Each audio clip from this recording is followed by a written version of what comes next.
సభా వేదిక మీద జరిగినటువంటి కార్యక్రమ సరళి చూస్తుంటే పవన్ కళ్యాణ్ కోసమే నరేంద్ర మోడీ గారి పొత్తు లేకపోతే భారతీయ జనతా పార్టీ పొత్తు అన్నటువంటిది అర్థమవుతుంది. ఎందుకంటే దాన్ని ఏమంటారు, బాడీ లాంగ్వేజ్ లేదా బిహేవియర్ యాక్టివిటీ. పవన్ కళ్యాణ్ మీదన ప్రశంసలు కురిపించారు. అదే సందర్భంలో ఎన్టీ రామారావు గుర్తు చేసుకున్నారు.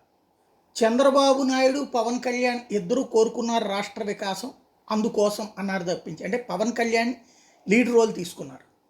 తద్వారా పవన్ కళ్యాణ్కి జగన్ మీద ఉన్నటువంటి ద్వేషంతో, పవన్ కళ్యాణ్కి వైఎస్ఆర్ కాంగ్రెస్ పార్టీ మీద ఉన్న కోపంతో, చంద్రబాబు నాయుడు మీద పవన్ కళ్యాణ్కి ఉన్న అభిమానంతో జరిగిన ప్రయత్నానికి, సరే ప్రతి రాష్ట్రం నుంచి మాకంటూ ఒక ప్రాతినిధ్యం కావాలని కోరుకుంటున్నటువంటి భారతీయ జనతా పార్టీ పొత్తులో కలిసింది తప్ప అపారమైనటువంటి ప్రేమతో ఏమి కాదు.